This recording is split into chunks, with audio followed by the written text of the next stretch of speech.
Good evening, everyone. Welcome. Thank you so much for coming. My name is Elizabeth McLaughlin. I'm the chair of the Brattleboro Democratic Party.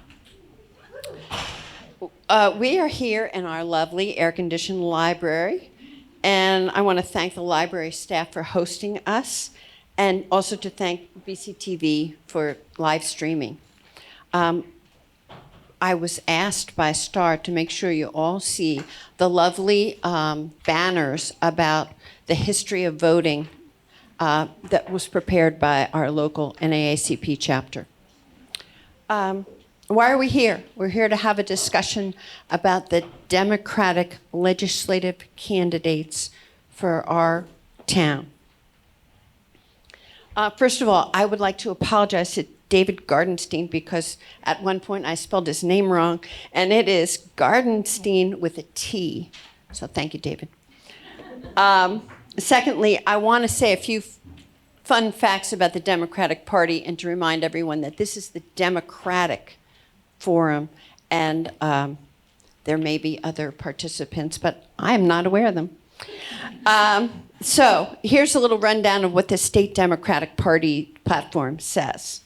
They believe in equity, prosperity for all, environmental justice, health care for all, justice and community safety, public education, and democracy.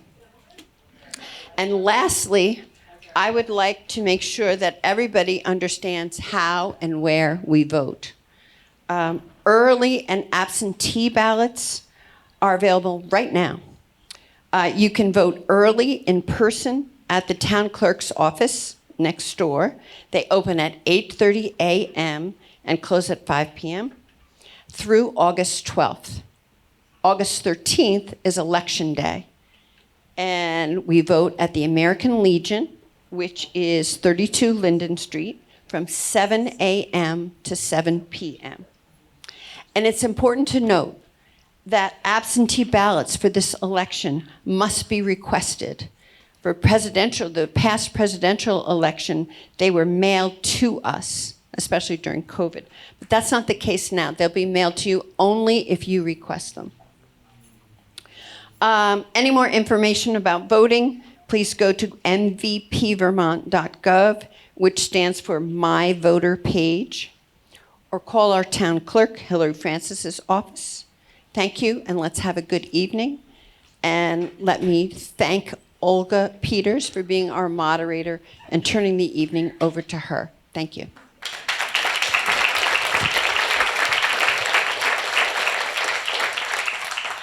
Hello, everyone. What a wonderful turnout. This is fun for me. As some of you may know, I am a local journalist.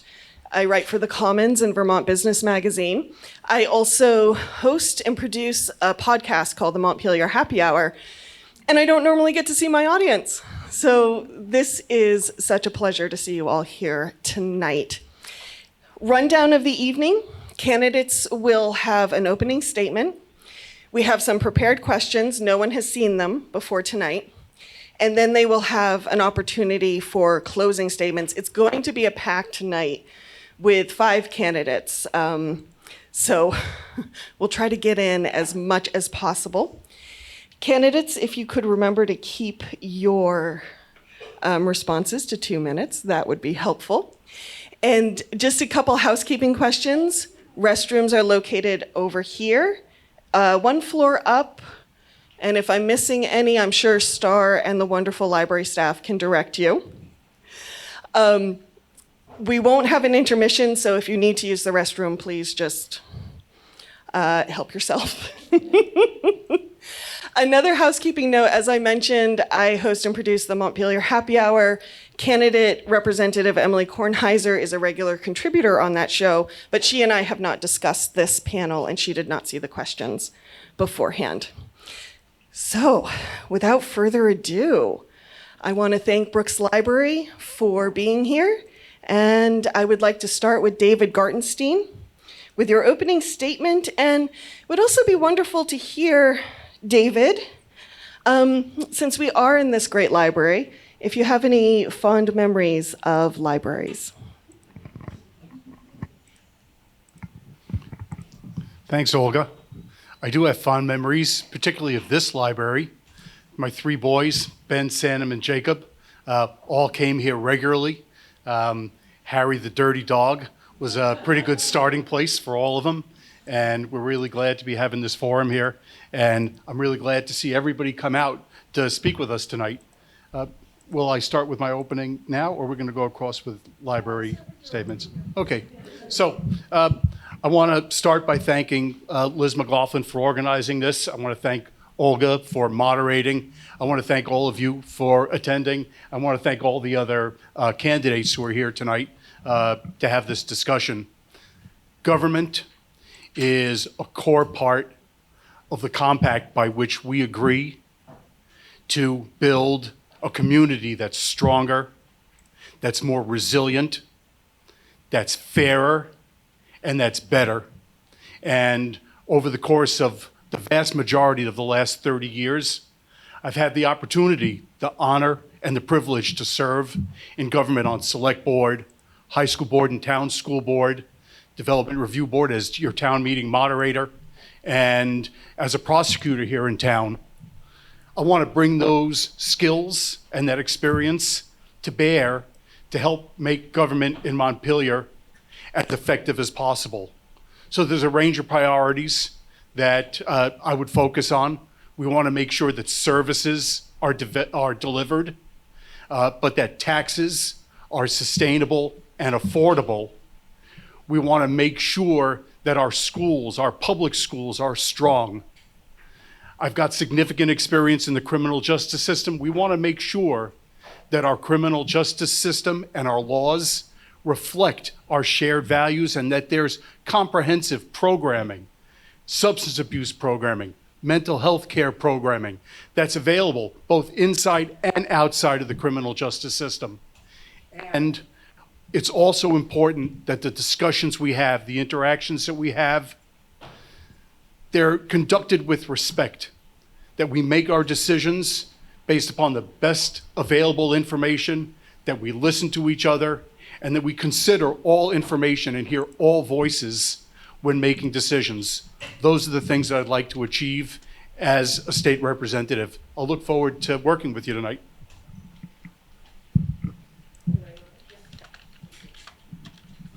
Hi, I'm Emilie Kornheiser. I'm the current state representative for District 7, and I am running for re-election to represent you. I have a lot of lovely memories of libraries. The Marlborough College Library that was open 24 hours a day, and you could hide in any cozy corner at any hour to focus on what you needed to. My incredible childhood public library where I would go with my mother every week. And that was a real area that we bonded. And most of all, this library. Coming with my child here and playing in the kids' room and sitting in the corner while they got to read all the comic books that were comic books about the TV shows they weren't allowed to watch at home so they could act cool at school. Meeting up with friends. And then for the last 10 years here, this library being such an incredible community space of gathering. And how Star, since she came here, has brought more and more people into the library. The coffee hours that we have every month in the community room, the forums like this one, and the chance to just run into people and chat about really like what matters over a book. I think like jam in the grocery store aisle and books in the library are some of the best ways that we can connect with our neighbors and move beyond politics to, our homes. In addition to talking to people about jam and books, I've been talking to folks a lot about what matters to them. I've been knocking on folks' doors, and I know that folks in this community want fairness and justice and safety for their neighbors, to be able to pay your bills every month. And that's hard for a lot of us. You want a government that you can trust, that will share resources equitably and carefully to secure equal rights and dignity for all. And to be sure everyone has access to all of those things. And I'm running for re-election because this is a crucial moment in that fight for a fair Vermont. Over the last 6 years, we have seen tremendous struggles through the pandemic, and we've also seen tremendous opportunities. And I am interested in being reelected so I can continue that fight on behalf of all of us.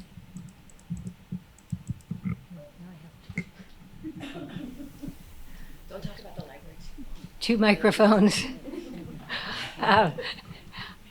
Good evening. So great to see such a great large group here. I'm Mollie Burke, and I'm the current representative for District 8, and I have been for 16 years. Talk louder. As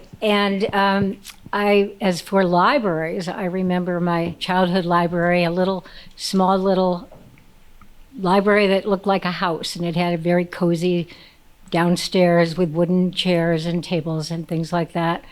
But I also remember this library many years ago when I was working at the retreat and I was doing dance with patients and I needed records. And I would come into the library and get the records that I needed. And I was very bad at getting them back on time. And there was a wonderful woman, and I don't remember her name, who worked here for years, Sarah probably knows, who was so gracious. And I think she sort of got a kick out of my way that I was not good about bringing them back. Anyway, it's a very fond memory, and I just remembered her as we were thinking about it. So I wanted to sort of pay homage to her and to the whole library staff here. So as for the opening statement, it's been a privilege to represent Brattleboro District 8 in the legislature for 16 years. During all this time, I've been assigned to the Transportation Committee. That was my preference and has continued to be the choice I put on the speaker's questionnaire at the beginning of every biennium. I was inspired to run in 2008 because of my longstanding concern about climate change. I was already a member of an organization called Brattleboro Climate Protection. As part of that group, I organized several years of poster exhibits on the theme of cutting dependence on automobiles. Local artists contributed high-quality poster reminders, some fanciful, some deadly serious, about ways to drive less. Shortly after I mounted the last exhibition in 2007, there was an open seat in my district, and I put my name forward. I felt that the legislature was a place where I could amplify my concerns about climate and make a difference through legislation. 40% of Vermont's greenhouse gases come from transportation. Cutting emissions has proved challenging, but we're making progress. The passage of the Global Warming Solutions Act in 2020 created legally binding emission reduction requirements. With the help of state and federal money, we have created programs for this purpose. We have incentives for low and moderate income Vermonters to purchase electric vehicles and electric bicycles, and incentives for low-income people to purchase used fuel-efficient cars. We've made public transit fare-free. We've made significant investments in bicycle and pedestrian infrastructure. We've expanded the network of electric vehicle charging stations. Co-benefits of this work are lower transportation costs for Vermonters. 2 minutes. Sorry. I'm passionate about this work, and I hope to return to Montpelier to continue. Thank you. Oh, is it on? Can you hear me? Yeah. All right. Hi, everybody. My name is Ian Goodnow, and I'm running for the state representative seat of District 9. A memory I have of specifically this beautiful library is right up in that room was where I studied for the written portion of the bar exam. So I would trudge up the hill from my house a couple days a week, and I would sit in there for a timed, 3-hour session and hate my life. I got to know everybody here. And then when I finally took the exam and passed it, I got to come back and tell everyone that I passed, and that was like an amazing experience. So that's my nice memory from this place. I still think about the bar exam when I'm here a little bit, though. I am a criminal defense attorney. I work at Castello, Valenti, and Gentry, which is like right up the street there. I was on the Brattleboro Select Board for the last 4 years, from 2020 to 2024. I chaired the board for the last 2 years. I'm also a justice of the peace, which means that I sit on the board of civil authority. So I get to help with elections, not the election I'm currently trying to win. And I also get to marry people. I'm from Essex, Vermont originally. I went to the University of Vermont for college. I moved down to Brattleboro for really two reasons. One, my wife, Ruth Schaefer's family is from Williamsville. And when we decided we wanted to be in Vermont for our adult lives, we wanted to be closer to them. And then also for my career, because I took an alternate route to becoming a lawyer. So I read for the law under Tom Costello in his offices here in town, and he taught me how to be a lawyer. So I came here for both career and family. But why I'm sitting here before you tonight in this beautiful library is because over the last 4 years on the Brattleboro Select Board, I've really fallen in love with this community. I admire the people who live here, your strength and flexibility, but I've also seen the many challenges that our community is currently facing. And I see the limitations of our municipal government in being able to address them. And I know that that work needs to continue at the state level. I want to continue that work at the state level, and I want to bring my passion and my energy to Montpelier and represent District 9. Thank you. Oh, sorry. I'll leave that on. Can you hear me? Memories of the library. I also studied for my master's at Antioch University in mental health counseling here in the upstairs cubicle. But my most fond memory is related to a person who was sitting in the room who weekly would come home with giant bags of books for her grandchildren, Beverly Thurber. And so that is probably one of my fondest memories. I'm saying bags of books, like 8 to 10 high. Okay, so anyway, here goes. I'm going to read a little. I hope that's okay. I'll try and look at all of you as well. Hello and thank you, citizens, for being here. Thank you, Liz, for hosting, and thank you, Olga, for moderating. It's really a pleasure. We need to make the circle bigger and not smaller. My candidacy for District 7 did not start with me. It started from my neighbors, looking for a candidate that would represent them in the citizen legislature in Montpelier. Some people ask me why I'm running, yet many more people thank me because they report that a fresh face would be nice in our citizen legislature. Like our current District 7 legislator, I'm a Democrat, and I understand that we need tax dollars to fund government programs. We all understand this. However, it's the current tax messaging alongside bills that are coming due to home and property owners that require another, a different, and understanding voice to enter the ring. Who's that person? That person could be any of us. That person happens to be me, Amanda Ellis Thurber, an organic farmer from West Brattleboro. Farming takes a community to come together. We work alongside our neighbors in mutual dependence, yet thrive on competition. Who got their hay in first? Who boiled the first sap? Who got the first ripe strawberry? Who's got the best milk quality? Competition is good. It keeps us honest, alert, and engaged. I'll stop there.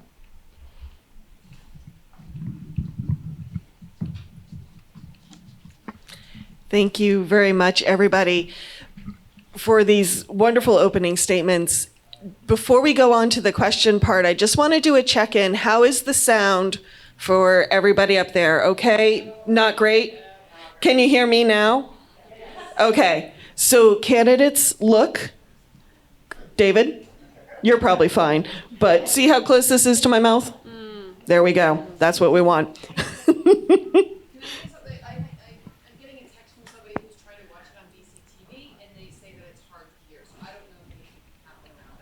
Okay, thank you for that. Did you hear that, BCTV? Thank you. So we are going to go into the question portion of our evening. Like I said, it's a packed evening. If we have time, I will ask follow-up questions, but it will kind of depend on what the clock looks like. So I'm going to start with Ian on this question, because you made eye contact.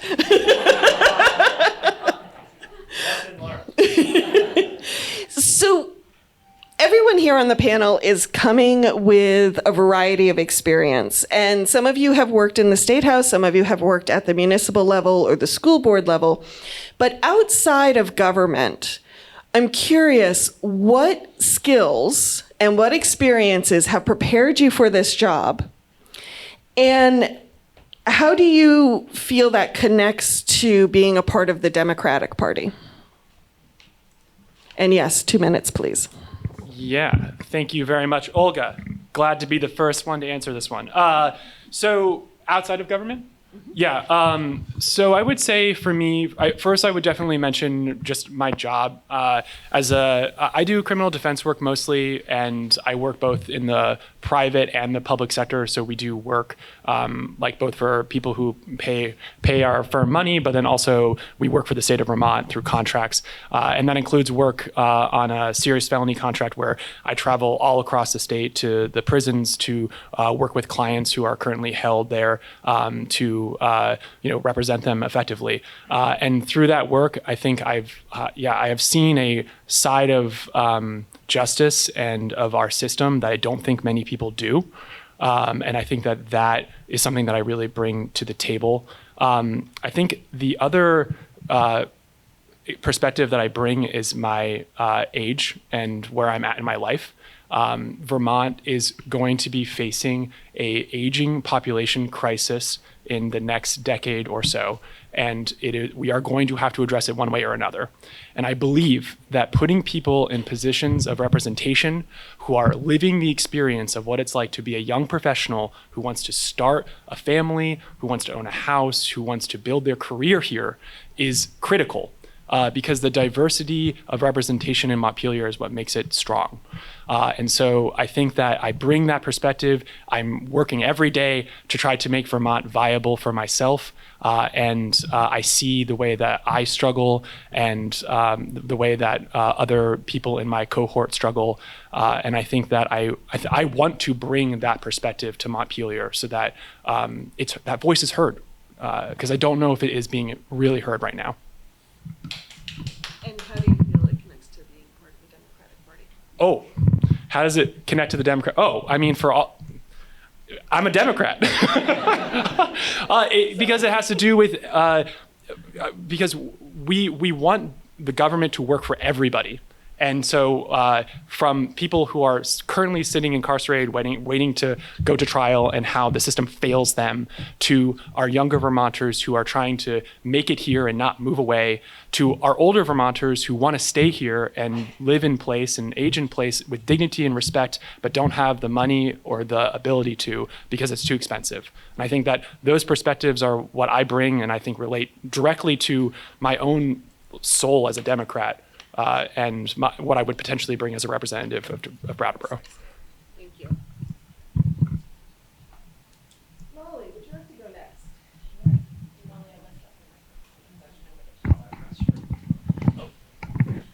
Wait a minute. Move over here. Okay. All right. Am I talking loud enough? I believe that one of the things that has prepared me well for my job is my profession as a teacher. And for many years, I was a teacher of ice skating, taught many, probably some people's in this room, children and grandchildren, taught a lot of different classes for the town of Brattleboro and for the Brattleboro Figure Skating Club. And also, I am an artist, and I feel that those two parts of my experience have given me the sense of flexibility. In order to be a teacher, you have to be very flexible. You have to listen to people. You have to tune in to a variety of different people. In a class, you have to accommodate a lot of different styles. And I think that has served me well in the legislature. I also have 10 younger brothers and sisters whom I grew up with. So that in itself was having to navigate that was given me also those kinds of skills. My family was very involved with the Democratic Party and had the values of that party. And we also, in our home, received the Catholic Worker newspaper, which is, I don't know if anybody knows what the Catholic Worker is, but founded by Dorothy Day, which sort of is very much about about social justice and paying attention to the needs of the poor. So I think that those things have informed my work. Thank you. Let's hear from Amanda next.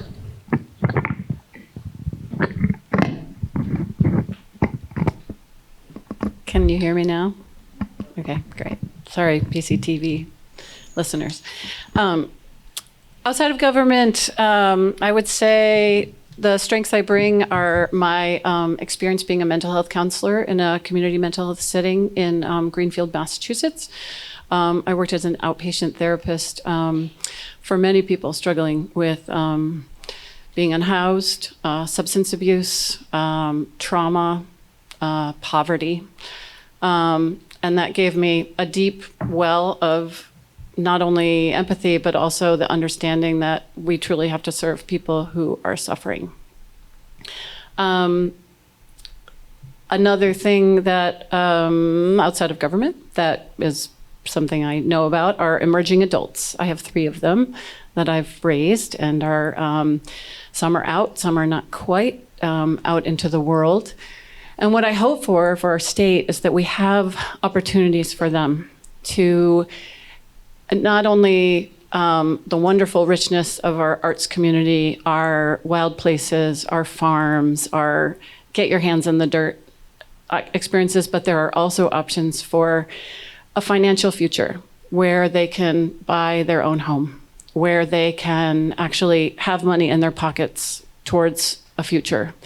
I see that we're in a tipping point in our state right now, and that we really have to address those issues in a real serious way.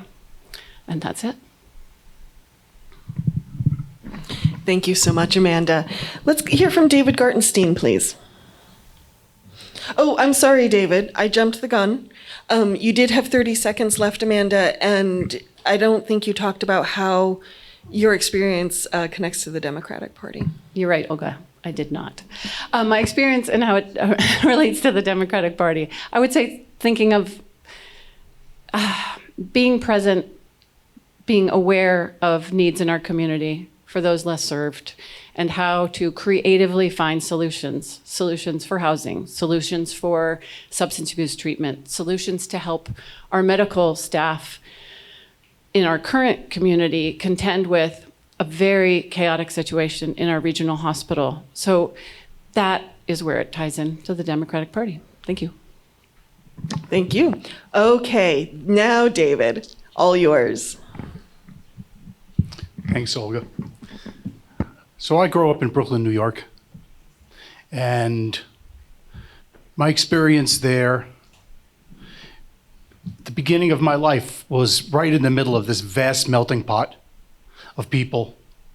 And there were vast disparities in wealth, in housing, in the way people lived.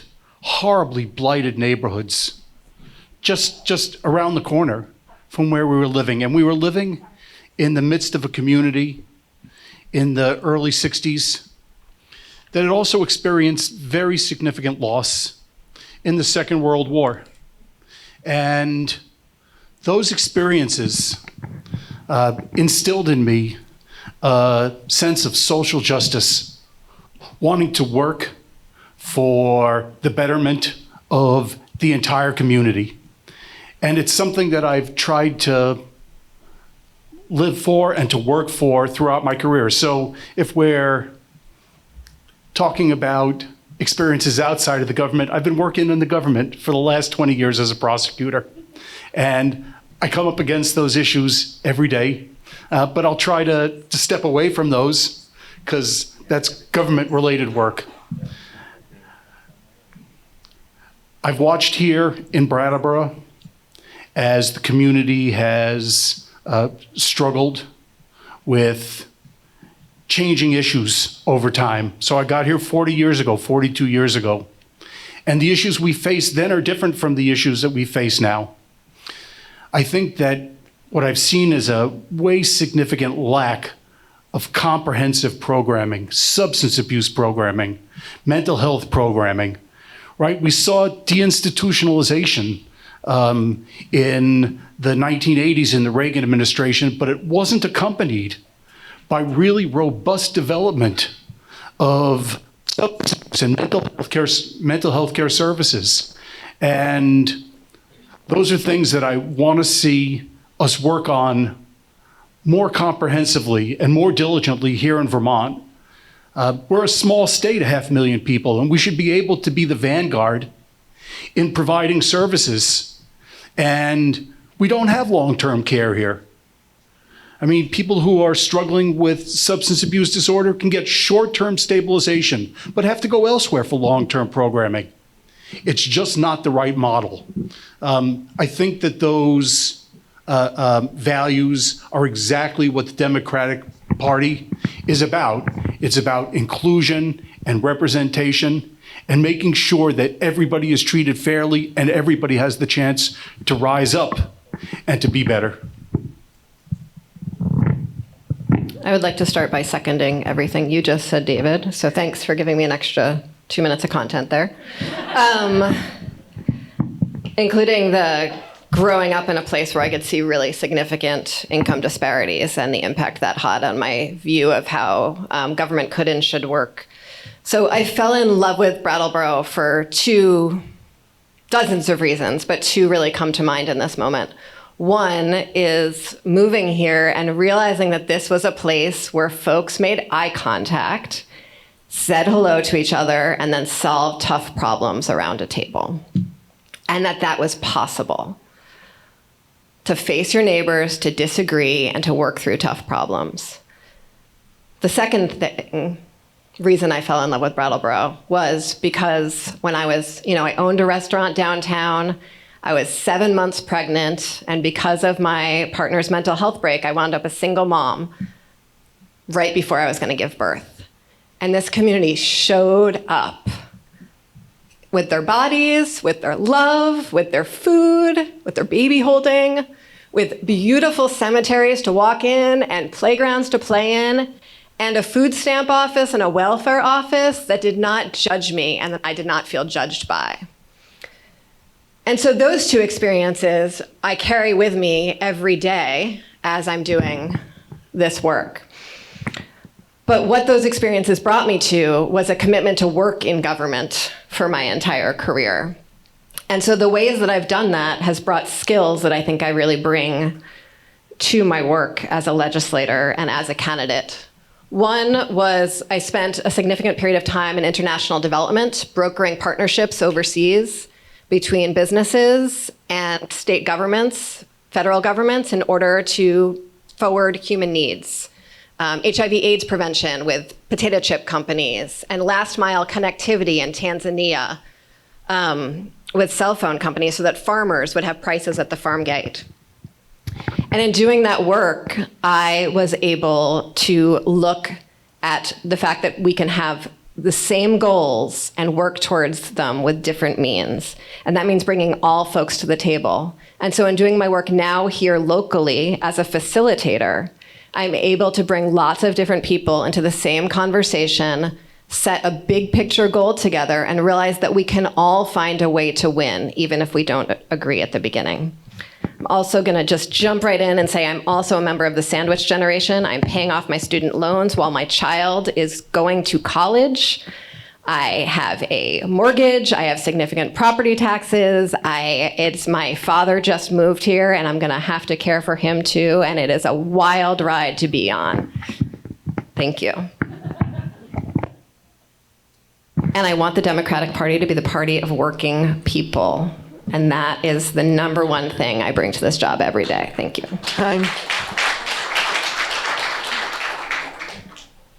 Thank you, everybody. Oh my gosh, I forgot Mollie. Mollie. I'm sorry. No. Two mics, Mollie. Oh, you talked about I've already done. Ian. Did I miss something? I think we both did. The next question. I think we both did. We'll blame it on Ian, though. So for this question, I'm going to start with Emilie. And what are your key legislative issues, and how can you envision funding them? In 2 minutes.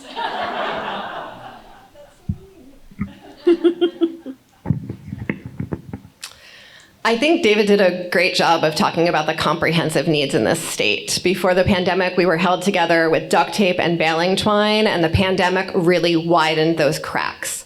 But during that time, we had the money that we needed from the federal government in order to fill some of those cracks, some of those holes. But in that time, my colleagues in the legislature were, and I think all of us in community, were able to see those widened cracks. More and more of us were able to see the needs that so many of our community members were struggling with. So many of us were able to see the impacts of extreme homelessness in our downtowns, our substance use issues. So many of us were able to see that when we meet people's needs, we all can thrive. And we're going to need to pay for those services. And the federal government is not coming to save us anytime soon. I am sorry, with all due love and respect to our incredible delegation. And so we need to pay for those services with the folks who can most afford it, because that's the only way it could work. And that is comprehensive progressive tax policy that is restructuring our education taxes so that they're paid by those who can most afford it, and they are not uneven jumps from year to year. And that is a income tax structure that is progressive, and so the wealthiest among us pay their fair share. Thank you.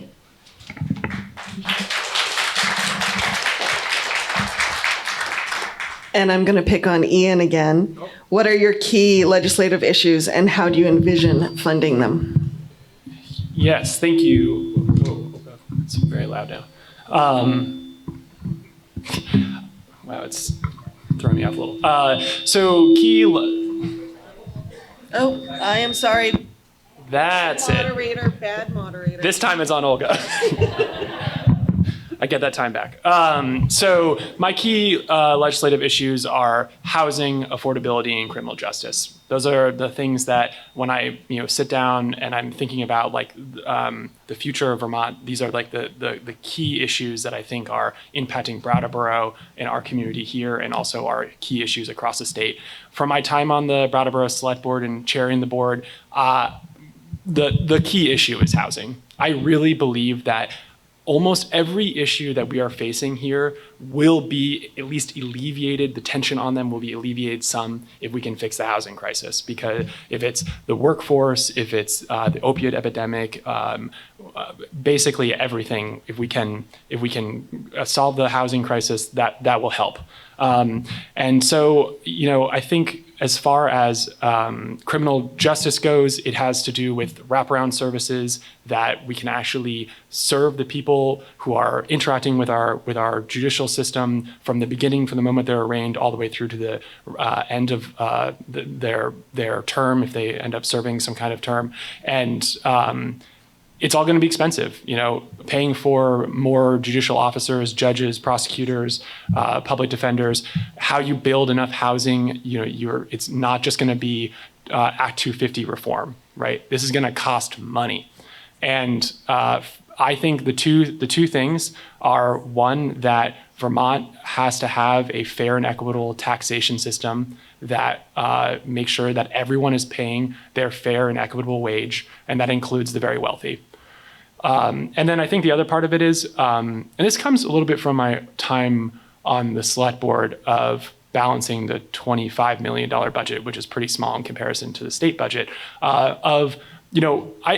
attaching revenue to actual services. So money comes in, and then what does that money actually go to? And right now, if I understand it, basically all the money is in one pot, and then we spend it all, and it's hard to track. And so I know that Emilie was working on trying to start that and connect some of those revenue resources to expenditures. And I think we do that on the town of Brattleboro level, and it's a really good way to track that. And my time is up, but thank you. My key legislative issues, I started. Take this mic for now. I started talking about my key legislative issue, which is climate change, and how to pay for that. We've been very lucky in the past number of years. When I first got to the legislature, no one was talking about climate change. Nobody seemed concerned about it. Gradually, eventually, little by little, composition of the committee changed. changes at the Agency of Transportation, and the passage of the Global Warming Solutions Act, which mandated that we had specific emissions targets. And what's been very lucky is that we've got a lot of money from the American Rescue Plan Act that has helped to fund our electric vehicle incentive programs. We've had a lot of money flowing in there that's been helping people to buy more fuel-efficient cars and lower transportation costs. Then President Biden have to give credit to for the Infrastructure Investment and Jobs Act, which has also been providing us with a lot of money for electric vehicle charging and to continue our electrification programs in other areas, public transit and things like that. So without that federal money, we would not have been able to do the work that we're doing in making progress in cutting emissions. Right now, the Climate Action Office is applying for a grant, a $90 million grant to the federal government for money to continue, that will help us continue to fund our electric vehicle incentive programs and other kinds of transformation to electrification.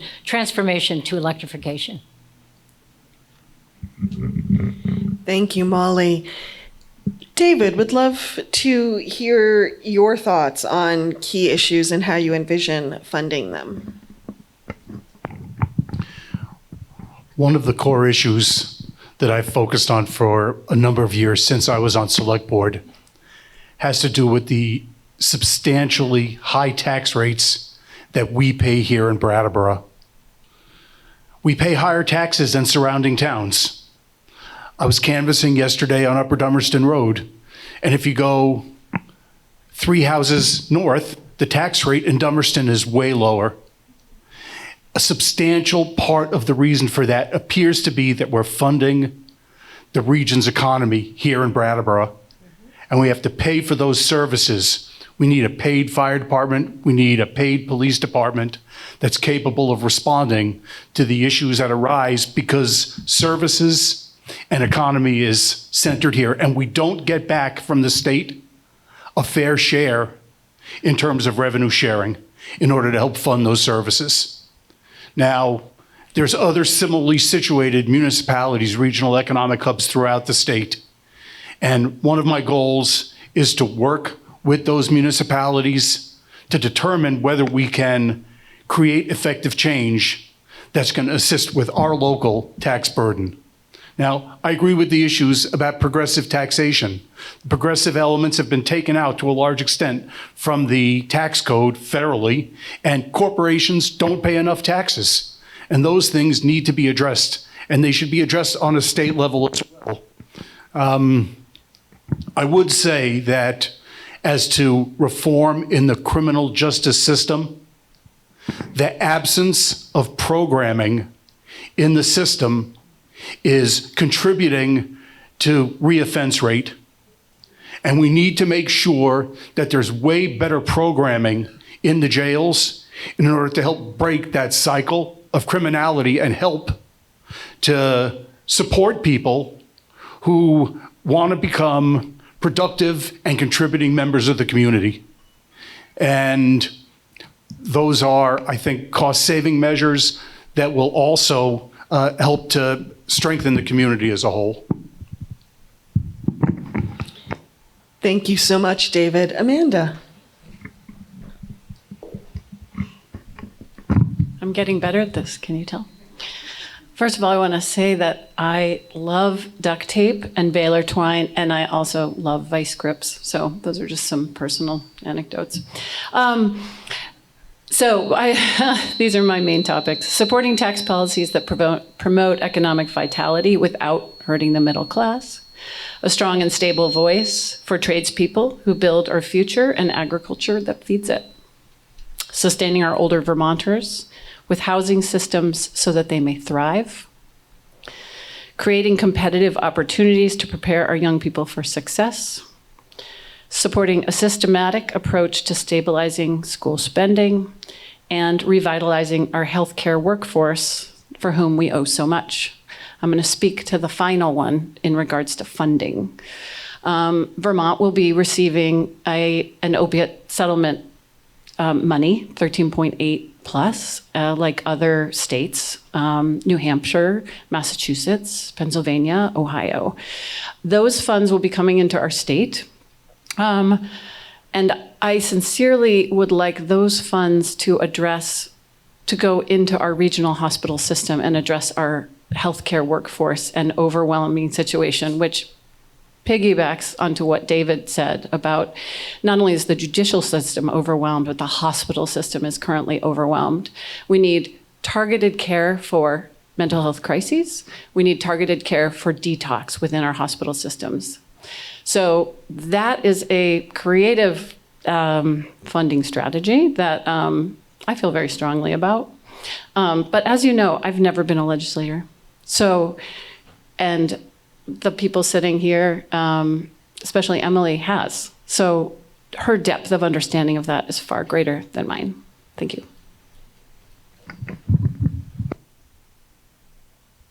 Thank you very much. How's everyone doing? Fantastic. Thank you. So I'm going to digress from my question list here, because as I'm hearing everyone's answers to our questions, I'm hearing this tension between funding and services, or prosperity and taxes.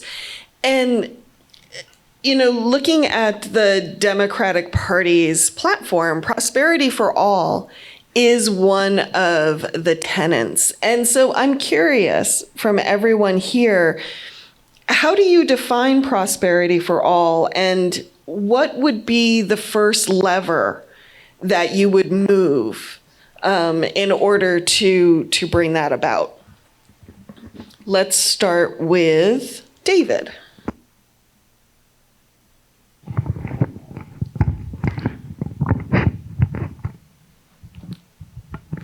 I think that prosperity for all means that recognizing that healthcare is a human right, housing is a human right,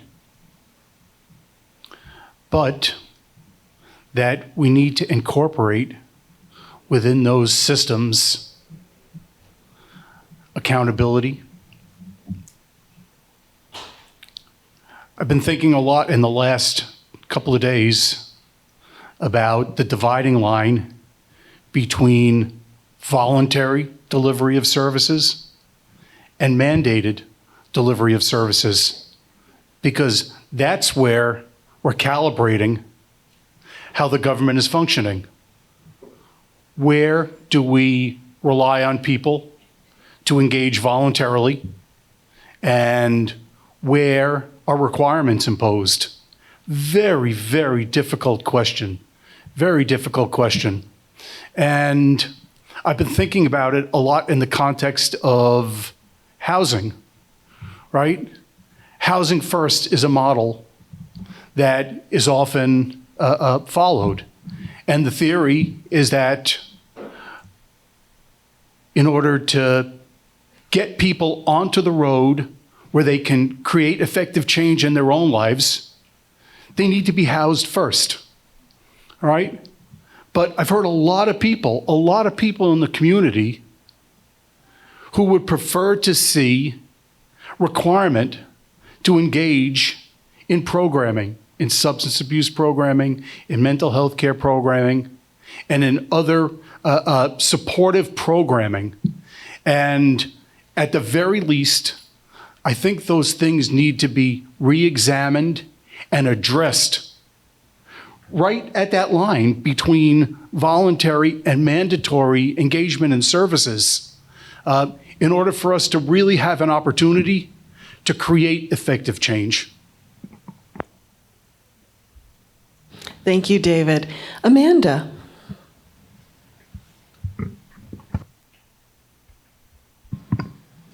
I want to echo what David said from my experience in the mental health profession. I really think he has some valuable things to say there. So defining prosperity for all, and what's the first lever? I've got I'm going to come at this more from an economic development perspective. Our economy is the driver of how we get revenue to run our state. And we can create, and we already have the minds to do economic development in an ecologically sustainable way, in a socially responsible way. And I truly believe that if we examine that as a model, and also encourage entrepreneurship of young people, encourage sustainable business development, encourage the kinds of building blocks that will build us from the ground up versus a top-down approach of how we're going to tax ourselves. I think the hope for the future generations is going to be brighter. The other thing I think that's really exciting that's happening already in Montpelier through our state treasurer, Mike Pichek, is the idea of baby bonds, and that we're positioning ourselves for baby bonds. Baby bonds create equity at birth. And you guys are nodding, so I think you know what that's all about. That is truly exciting. The state of Connecticut is already engaged in that, and they also are a state with incredible income disparity. And that's right on track, in my opinion. So thank you. Thank you. One clarification, Amanda, because I just didn't hear you correctly. You were talking ground up, top down, but I didn't hear, was that taxing? No. Okay, thank you. Yeah, thank you, Olga, for asking that question. No, not about taxation, but more about economic development. I moved to Brattleboro, and I'm excited. I have my degree from MIT, and I'm going to start a tech company. It's going to make a lot of money. I'm going to have to pay a lot in taxes, and I would love to pay an extra surcharge on my over $500,000 a year if I were that person. So that's what I'm sort of saying is that we're I'm a small business person, right? But we need small, medium, and maybe a couple large to assist us with this. Appreciate the clarity. Thank you so much. Hey, Ian. Hey. You're up. So, prosperity for all and what lever to pull. For me, prosperity for all means that every Vermonter has access to the fundamental human rights that allow them to live healthy and happy lives in Vermont. So that's healthcare, that's childcare, housing, clean water, fast and reliable internet, good schools that are supportive, and an ability to live, work, and thrive in a community that is supportive and safe.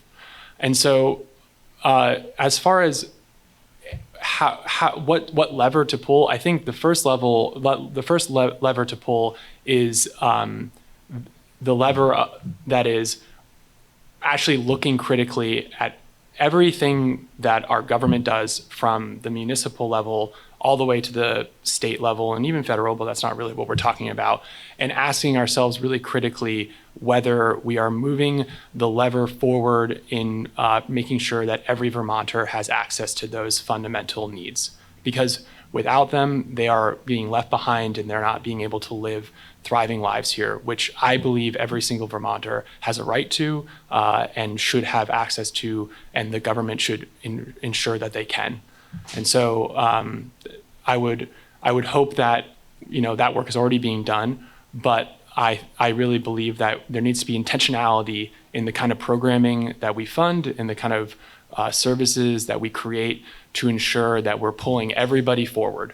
Because right now I know that there are a lot of Vermonters who are forgotten and who are in corners of the state, in corners of Brattleboro, who are not having all of those things satisfied. And we need to make sure that we do. And so that's prosperity for all for me. Thank you very much. Emilie.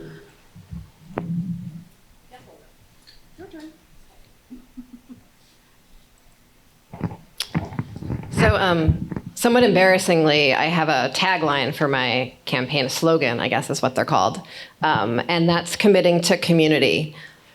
And a few people have suggested to me that I should have a bigger, bolder slogan. But committing to community is really meaningful to me because when I think about what it means to thrive in Vermont, it's having the time and space and resources to show up for our neighbors and for our families, to have the time and the low enough stress to have conversations, to get things done, to volunteer, to problem solve together. And that is only possible when folks have the economic resources and the dignified working conditions and the child care and the elder care and the safe housing and the equal rights in order to show up for our neighbors. And so if I was gonna pull one lever, thinking about Phyllis, who lives in Mountain Home, who during the pandemic, really at great risk to herself, she's an older woman, she went and knocked on every single one of her neighbors' doors to see if they needed medication or something from the grocery store. And she organized all of her neighbors for that. And she was able to do that because of the kind of social infrastructure that I would pull as my lever. That is paved roads, that's public transportation, that's universal family medical leave, that's a strong pension system for our state employees and for our teachers, that is public education from birth, perhaps even past high school. And when we have those resources in place, businesses can focus their resources on their core skill set and raise wages. And folks can live a dignified life in order to show up for their neighbors, because I know that's why we live in Vermont, is so we can show up for each other. Thank you.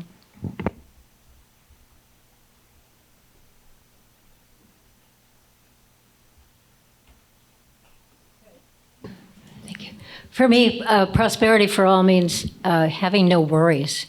Don't worry when you get a medical bill, not worrying about whether you can pay your mortgage or your rent. And that's not really happening in this country right now.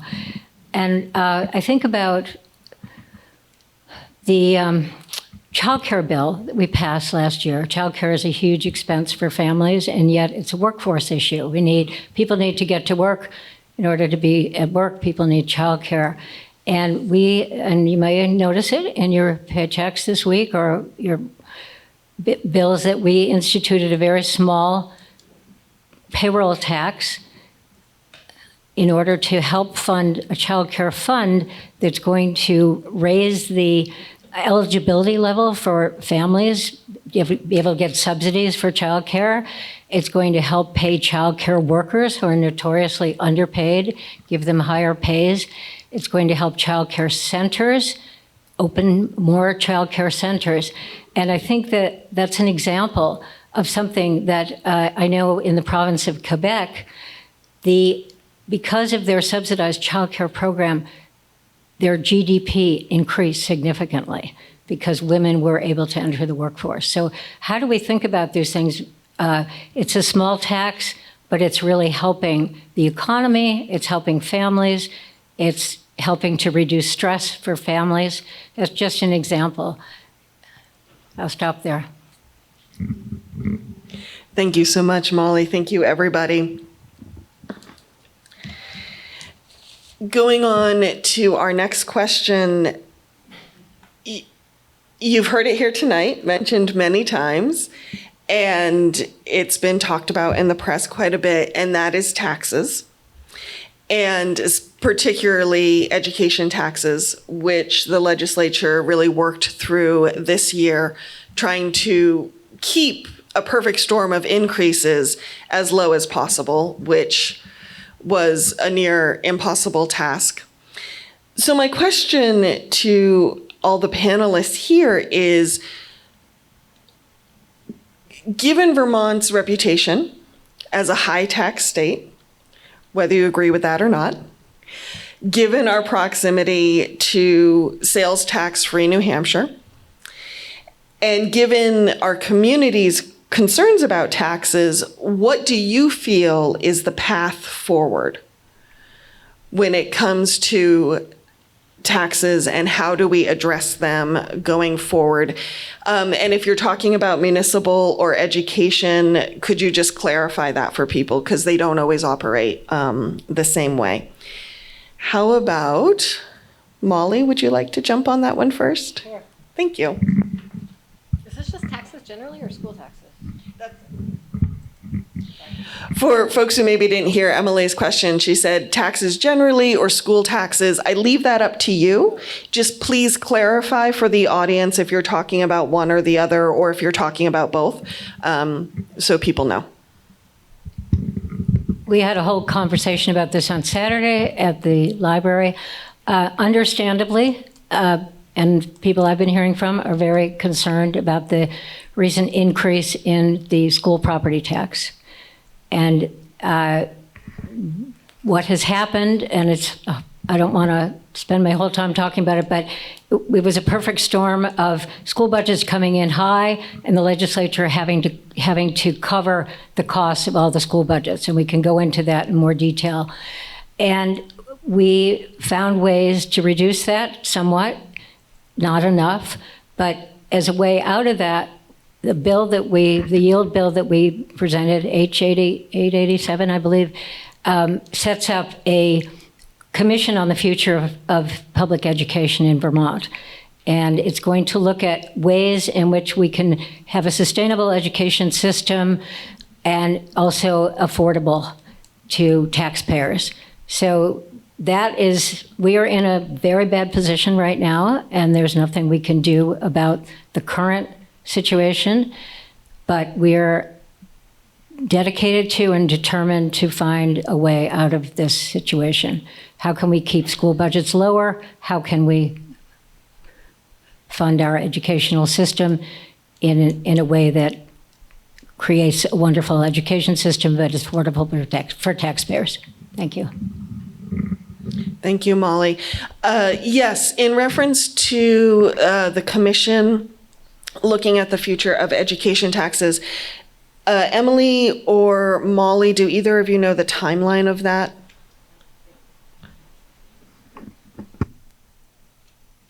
So the members of the Commission on the Future of Education were nominated from very specific constituencies. So the School Boards Association nominated a member and sort of go from there. All those names were submitted last week. And from those members, a steering committee was appointed by the Speaker and the Senate Pro Tem yesterday.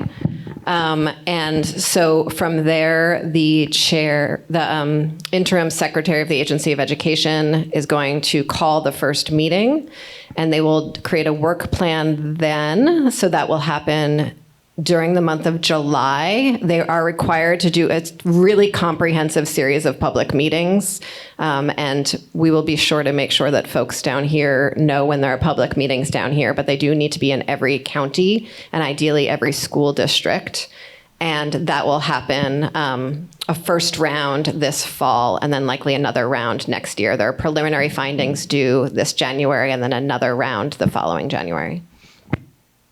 Thank you for that context. Ian, given the struggle around taxes, what do you think is the way forward?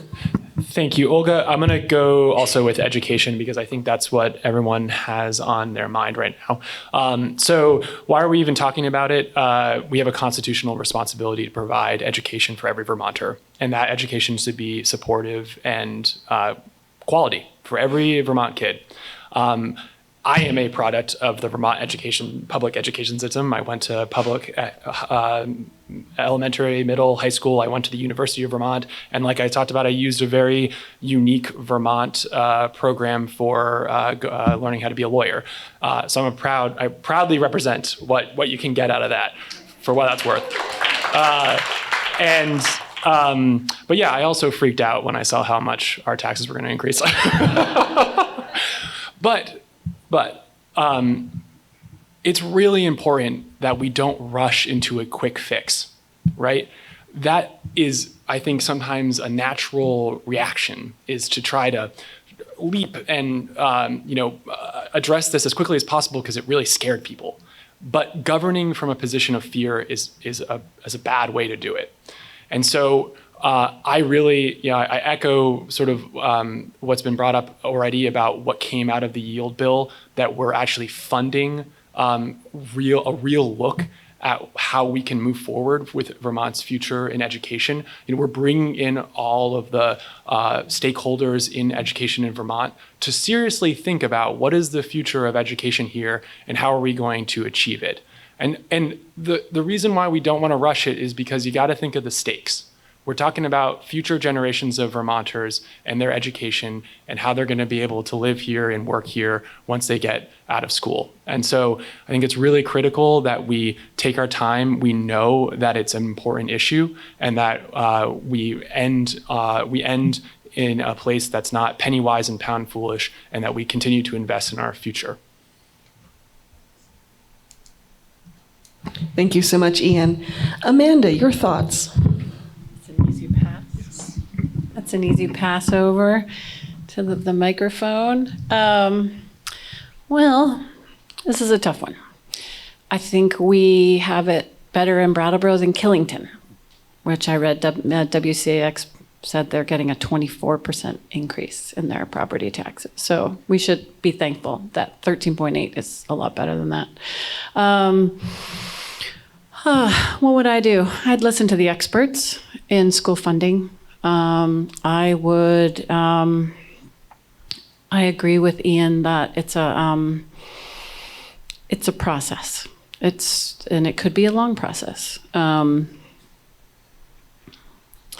Schools are the foundation of our communities, both in a more densely populated area like Brattleboro and also in our rural communities. Honoring that and figuring out ways to creatively fund them to produce a great education for Vermont children is essential. I know that teachers, at least in our school districts, their health insurance rates went up 16%, and that was completely out of their control, out of the control of the teachers, and certainly that, but also of the supervisory union. So there are a lot of complexities with this. I am by no means an expert on it, but those are my thoughts. Thank you very much. David.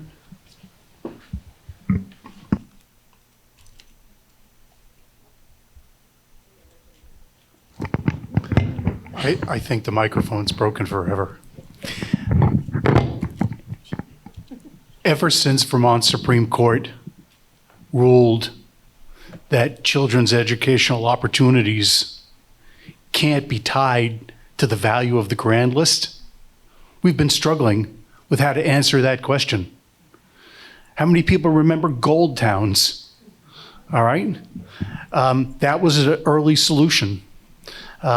The education funding formula and system is incredibly opaque and complex.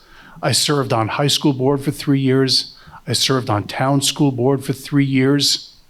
Really understanding where the money's coming from and where it's going to is almost impossible to untangle, almost impossible. So I'm not gonna sit here and presume to say that I have the answer.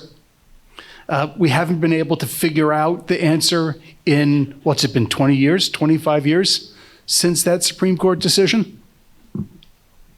What I know is that government needs to be transparent and really needs to function in the sunshine, and that funding sources need to be sustainable.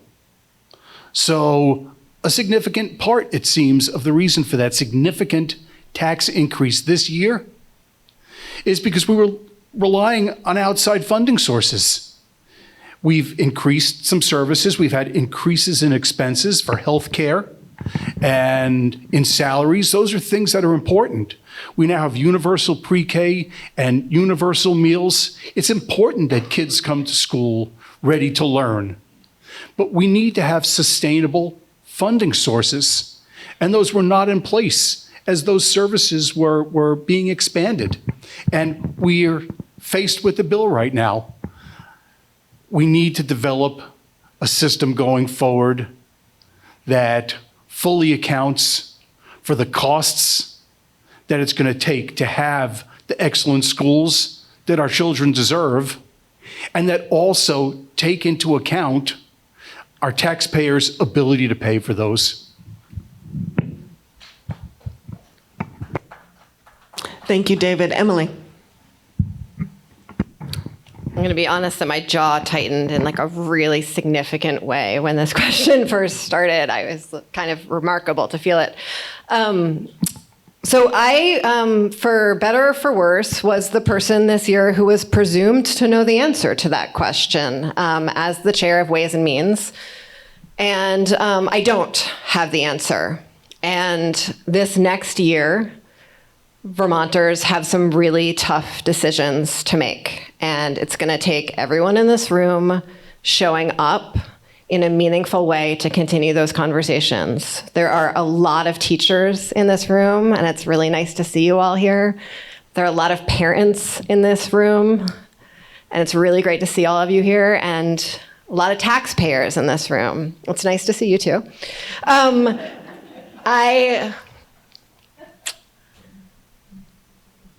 Act 60 was a really remarkable promise at the time, a promise that all of our kids are our kids and they all deserve an equal opportunity. And we have many fewer students now than we had when Act 60 passed.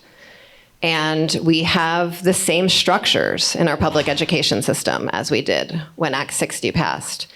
And this last year, the property tax bill that folks in Brattleboro have, and folks in Barre have, and folks in Stratton have is unacceptable. It is an unacceptable spike in taxes from year to year. It is unfair to business owners who are trying to manage their costs, and it's unbelievably difficult for anyone who is trying to moderate their bills.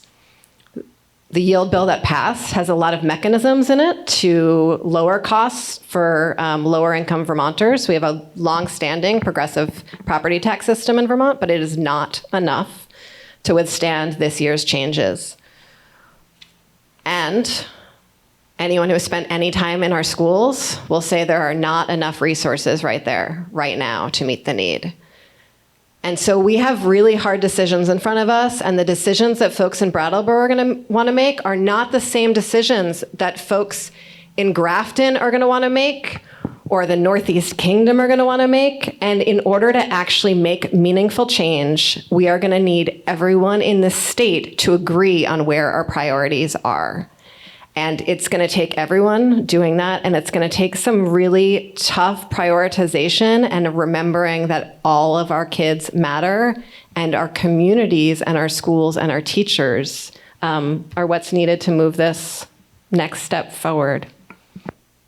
And if anyone wants to talk to me about it for like 4 hours, I'm really happy to do that. Thank you, Emilie. And thank you, everyone, for your responses.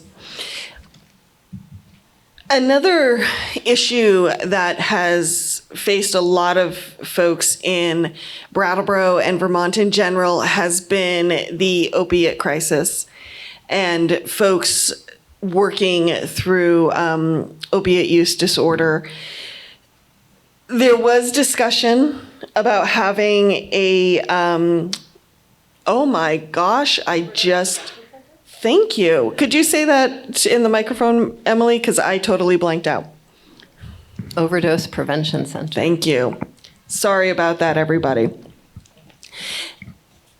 So my question is similar to the taxes. Given what the community is working with around opiates, what do you feel is the way forward? And I will start with Ian.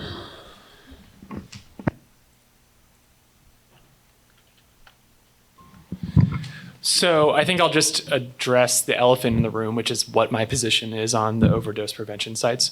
So there were over 1,200 overdose deaths in Vermont in the last 6 years. Harm reduction strategies are a necessary part of addressing this issue. Where the legislature landed on this bill is that there is going to be a pilot program in Burlington for the next 3 years. When that pilot program ends, there's going to be data and information for whoever is up there at the time to evaluate its effectiveness in the Vermont model. That said, I believe that we gotta protect our Vermonters at every level of their addiction, and that includes when they're not able to go into rehab or some sort of service. But when it comes to addressing the opiate crisis on the whole, it's really, we need to fund and provide services at every level, and that includes low barrier to no barrier housing that is potentially state funded, so that people are not out on the street because they are not going to be having access to the services, so that they can potentially better themselves and move out of the position in life that they're in. What it really looks like, and I really believe this, what it looks like is you've got to provide the supports and services for people where they're at the time, and that is going to help them carry them up and bring them forward. At the same time, we have to understand and appreciate the impact that this crisis is having on our downtowns, and specifically here in Brattleboro. I saw firsthand as the chair of the board for the last 2 years how much this crisis is impacting Brattleboro and the people who live, work, and own businesses in the downtown. And so I think as much as support for people who are suffering in places of addiction is critical at every level, we also need to hold and understand how this crisis is impacting our whole community, including District 9 includes the downtown Brattleboro. And that's real. And I know that that's tough to talk about. And I struggled with it so much on the board, how to hold those truths. But the reality is you got to. If we're going to address this crisis and we're going to really solve it in Vermont, we have to understand all of the different people that it's impacting. And that includes the people who are suffering addiction, their families, their children, and then also all the people around them who see it, who live it every day, who walk to work and are experiencing it. That's my time. Thank you. Ian, thank you. Emilie.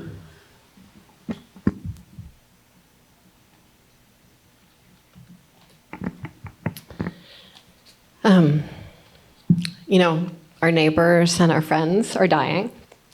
And there are needles in the playground and in the bathroom stall, and public bathrooms aren't available for folks when they need to pee anymore. And it's really hard to see desperate people when you're carrying out your day, and it's hard to be a desperate person trying to live your day. And we need to find a way to meet people's needs for safety, whether that's safety when they're pulling into a parking lot or safety when they're using and not able to access treatment yet. And so that's really doing everything. We need to do everything, because what we are doing right now is not working. It's not working for our community. It's not working for our neighbors. It's not working really anywhere in this country. And I think most days I feel like somehow Vermont should be immune from all these national problems. And sometimes it's because we're special, and sometimes it's because we're so small we should be able to just fix it, because we all know the 20 folks that are downtown, right? But we're going to need to work hard and do something different to solve this problem. And that includes expanding our treatment facilities, expanding recovery housing, expanding our harm reduction services. I really encourage people to go to the AIDS Project and see the wound care and the needle exchanges and the drug testing. And maybe some of you don't even know it's right there, and there are people using it all the time. And that does include overdose prevention centers where people can seek care and treatment and non-judgmental spaces while they work through their issues.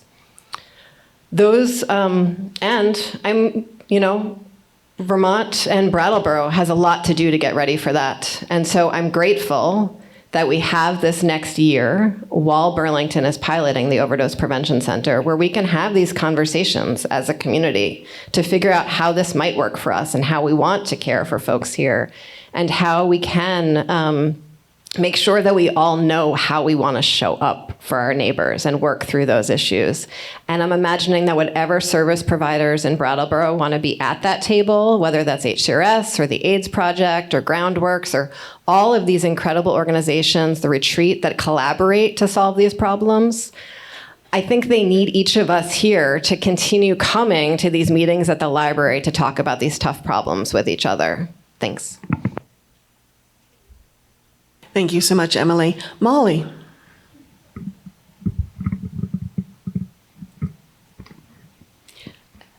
I voted for the bill S-72, I believe, to set up a pilot project overdose prevention center in Burlington.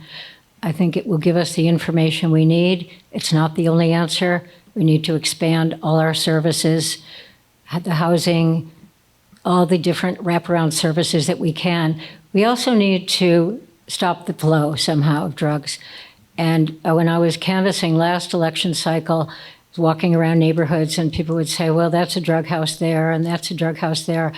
And it's very, very upsetting to see that and to see sort of what limitations there are in terms of unless you see a drug deal happening, police really can't do anything. I talked to a couple of people on the drug addiction task force, and they were saying there just aren't enough officers to do the work.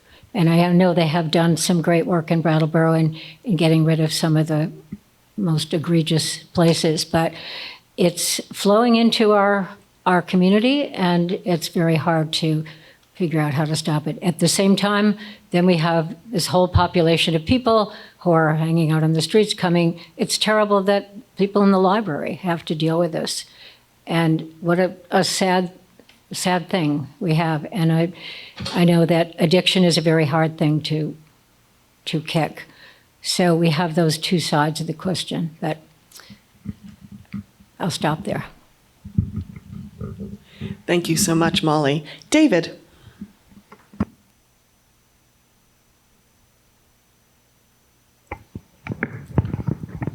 One can reasonably envision a system where substance use, substance abuse, possession of substance is dealt with as a treatment issue rather than a criminal justice issue. It's not the way it is in the United States. It's not the way it is in the United States, but one can reasonably envision a system that probably would function a whole lot better. Whether we can get there and to what extent we can get there is a substantial systemic issue. And I've said it before this evening, and I'll continue to say it. Comprehensive substance abuse and mental health care delivered at all levels of our community needs to be a priority. It's not currently in place. It costs money, but to the extent that we're not jailing people for mere possession, that's saving money out of the criminal justice system that can be directed towards treatment. But how we get there, given the prevalence of and the reliance on jails to create change, is a really tough hill to scale. All right, but that's a fundamental, different potential approach to take. And at least we can begin to moving in that direction by making sure that substance abuse treatment is going to be fully available at all stages, right? Before people wind up involved in the criminal justice system, once they're involved in the criminal justice system, and if they wind up being convicted while they're engaged in supervision. There isn't comprehensive substance abuse treatment even in the jails here in Vermont. It's just wrong.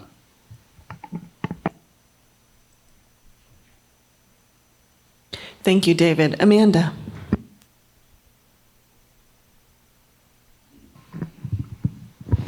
Working in community health in community mental health in Greenfield, Massachusetts, I sat with many people in active recovery, individuals who had referrals from the criminal justice system, had referrals from DCF, and did in fact have mandatory treatment, both with mental health counseling and also substance abuse treatment.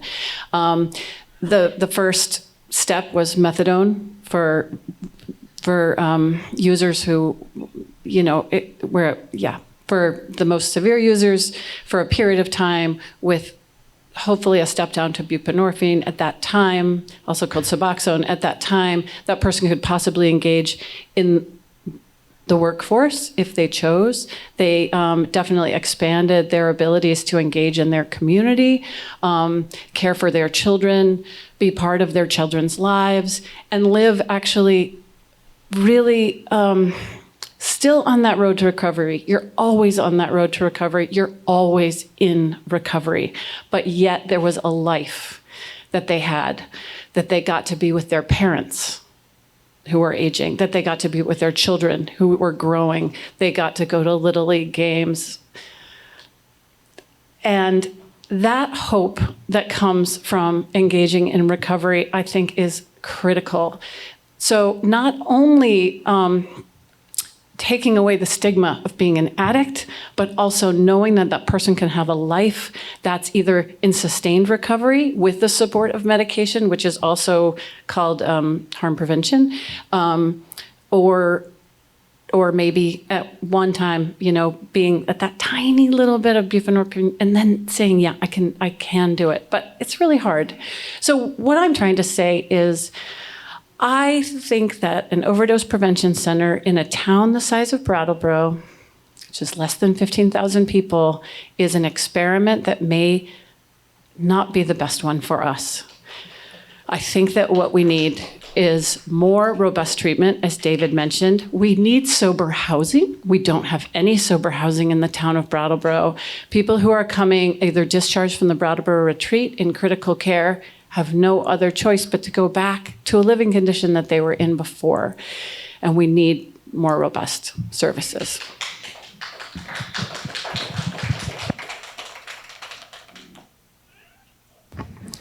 Thank you, everyone, for your responses. Time flies when you're having fun, doesn't it? We're going to hear closing statements from the panelists in a moment. I know, right? And then also Liz McLaughlin and I believe Star have some things they want to say to folks as well. But before we hear back from the panelists, again, I want to thank you all for showing up tonight to hear everyone's thoughts on some of these issues. We covered a lot. We covered housing, we've covered taxes, we've covered healthcare, we've covered opiates. And I think what keeps coming up for me is how interconnected all of these issues are and how there isn't one small quick fix for them all. And that's why it's so important that all of you are showing up on a night like this to hear about some of these issues and to hopefully engage going forward with your candidates and with whomever is elected to represent you in Montpelier. So again, thank you to all of you. And without further ado, the final closing statements. I'd love to hear from all of our candidates, again, about 2 minutes. However, I would love it if you could frame your closing remarks. Oh, I'm not letting you off that easy. Along the lines of, what is it you feel that Brattleboro really needs from its representatives? And how about, who haven't I started with yet? Amanda, I don't think I've started with you yet, so I would love to hear from you.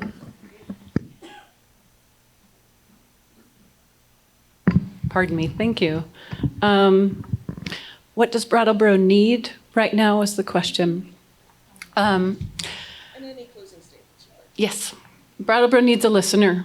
Brattleboro needs to be able to say what's on their mind without fear of being canceled, without fear of being discriminated against, without fear, period.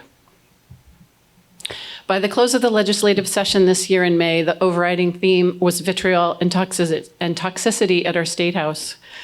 This is not the Vermont way. And I fear, as many others do, that our little state is echoing national politics more and more. But that's not been the case here in Vermont. We've always been able to speak to one another, to be kind, to be neighborly and civil, despite our political differences. This is especially true in rural areas such as Wyndham 7, from the west side of Guilford Street to the top of Wickopee Hill, from Greenleaf Street up to Stark Road, from Melchin Road to Bonnyvale Road. We are a community of paved communities, of winding roads, of businesses, of a newly rehabbed diner, farms, forests, and most importantly, working people who care about each other.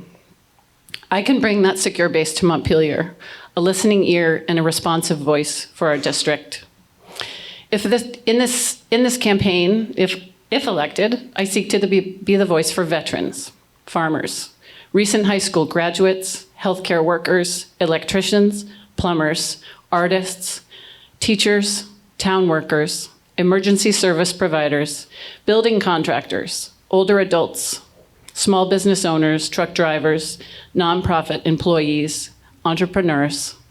Sorry, I didn't mention lawyers, Ian. And Dave. Or landlords, sorry. The circle needs to get bigger, not smaller.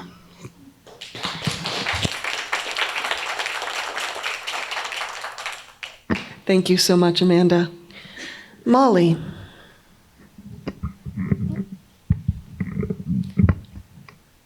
First of all, I want to thank Liz McLaughlin, the Brattleboro Town Democratic Committee, for her work in organizing this forum. And thanks also to Olga Peters for moderating and to BCTV for making it accessible to the wider public.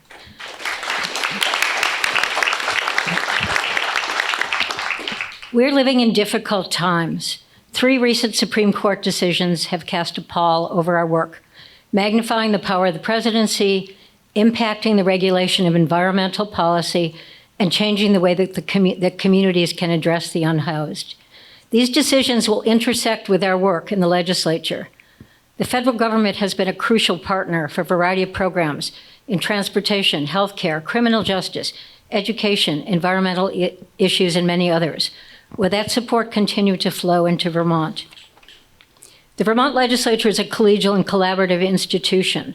Our disagreements are mostly not disagreeable. Friendships and fondness stretch across the aisle, even as we vote on opposite sides of an issue. The democratic process is alive and well in our beautiful building.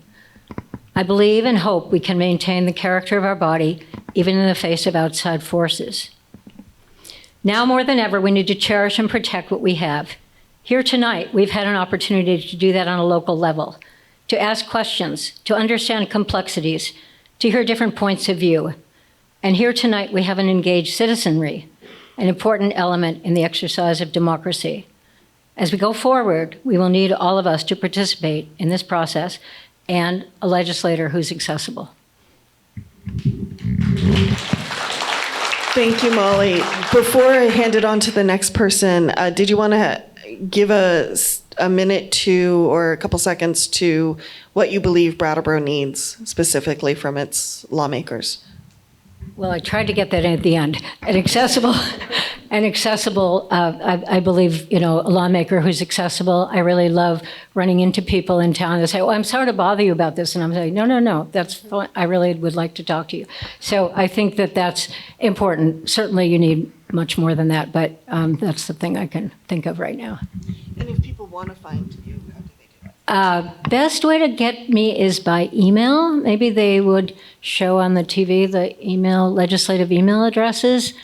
I think if I say it, you can look. I mean, I can tell you what it is, but you can look up on the website. Everybody has a legislative web email address, first initial, last name, and then at ledge.state.vt.us. But you're not going to remember that.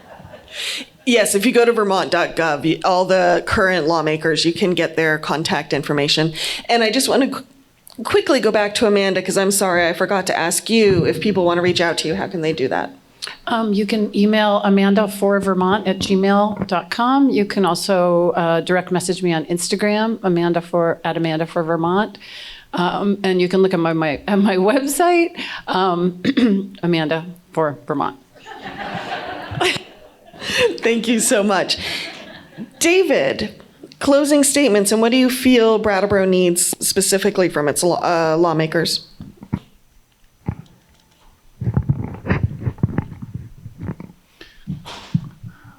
Mollie's right.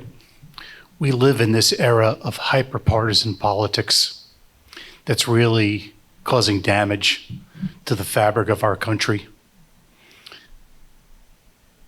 I really enjoyed sitting up at the table here today. I really enjoyed listening to the other people who are running for these positions, because we've got to hear strong voices from people who want to give back and who want to serve. And so I want to thank everybody who's here at the table and everybody who's in attendance. It's been a really good evening to have this discussion with you all. When I got here to Brattleboro 42 years ago, hitchhiked up here from Providence, I found a place that was very, very different from any place I had been before.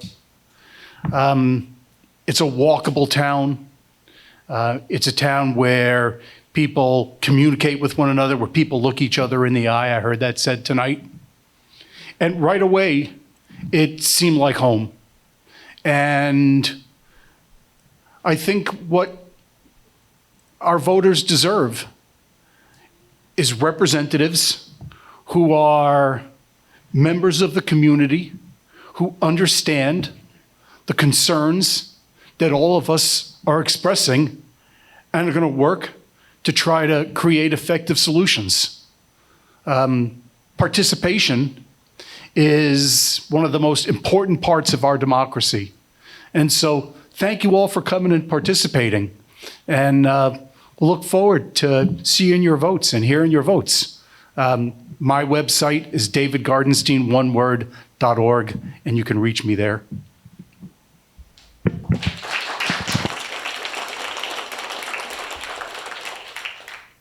Thank you so much, David. Ian.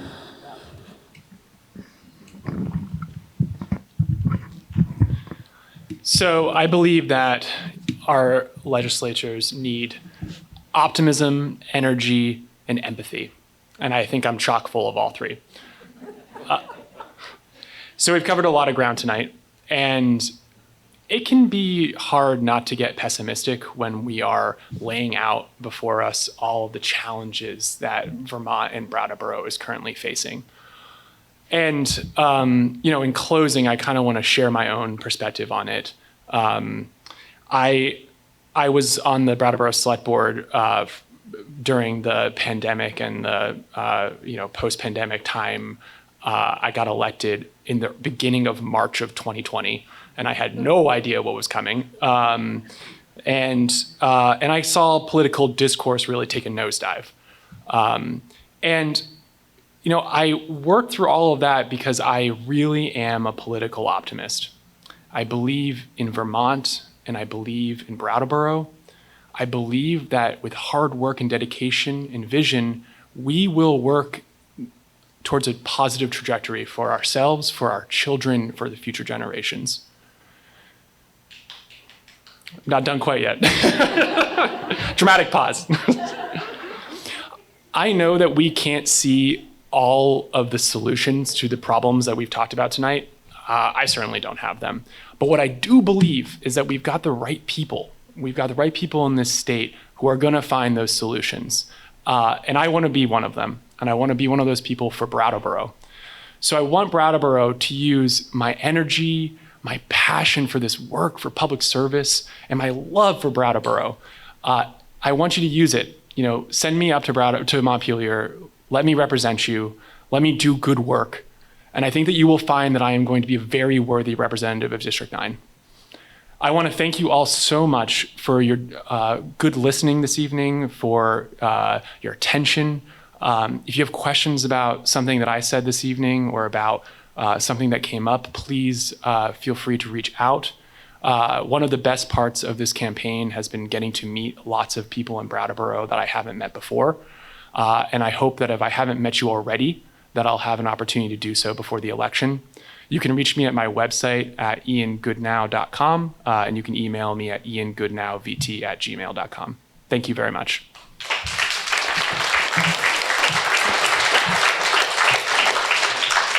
Thank you so much, Ian and Emilie. I ran for office 6 years ago for the first time because I wanted things to work well for my neighbors. It was that simple. I wanted government to work. I wanted life to feel more possible. I want our people to have safe, affordable housing and repaired bridges and roads that hold up to the seasons. I want our government systems and courts to work so our community feels safe and accountable. And I want someone to be there to answer the phone and provide help when we call, whether that's because there's clear cutting out in West Brattleboro, or because someone is applying for unemployment. I want our people to live in climate resilient communities that aren't dependent on fossil fuel companies and global war. And I want us to have health care when we need it, and childcare so we can get to work, and higher wages so we can pay our bills. And this is really hard work. Serving in the Vermont legislature is not about seeing your name on a lawn sign, and it's not about getting your name in the New York Times. It is a grind. And it's a grind because we sit down at tables together in stuffy, stuffy rooms, and we hammer out really across the table in a remarkably nonpartisan way what opportunities our communities could have and how to solve tough challenges. And this last session was tough because we had tough challenges in front of us. And we knew that we needed to be courageous and resilient and focused if we were going to make a difference for the folks in each of our communities, from Brattleboro to Pownell to wherever else. What gives me hope through this work is the solidarity. And that's, whether that's when I've talked to unions as I've received their endorsements through this campaign, or whether, very importantly, when I'm knocking on everyone's door. And that's what it takes in this community to serve. It's taking the time to knock on people's doors, because most of us do not have time to come to the library and talk about what matters. And when I've knocked on people's doors, knocked on the door of someone in Mountain Home, and they said, "Oh, you shouldn't talk to me, felons can't vote." And I said, no, felons can vote here in Vermont. And this man's face, that he knew that he could make a difference in democracy because I was standing there. Or when I was knocking on doors in Westgate, and a woman said, "Politics don't matter to me, there's no reason to vote." And we talked about the difference we made in the child care bill that we passed last year, and how she's now going to be able to afford to get child care and to make more money. And to see the hope in her face that government could make a difference for her, and someone was taking the time to meet her where she was and talk about that, that is what is going to make this work possible and sustainable for each of us and for the state of Vermont. If anyone would like to talk to me more, I would welcome that. You can go to emiliekornheiser.org and find a link to my phone number, to my email, to 6 years of weekly radio shows talking about almost any issue under the sun. And most importantly, I really hope that I get a chance to talk to you on your doorstep in the next few weeks. Thank you.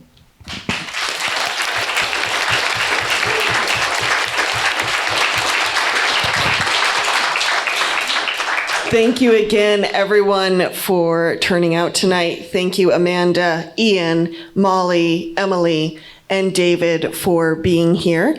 Thank you to Brooks for hosting us.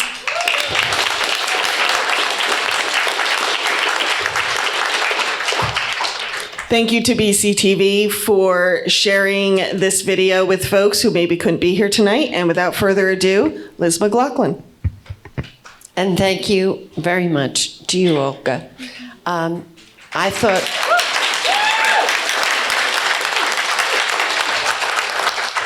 The thing that struck me as I was listening was how fortunate the town of Brattleboro is to have these tremendous people offering to represent us.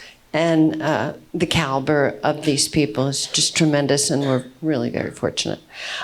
Star asked me, because our town government works so well, that Hillary, our town clerk, brought these little signs about how to vote to the library. So please, if you have any question or you want to tell your friends about how to access the vote, please do.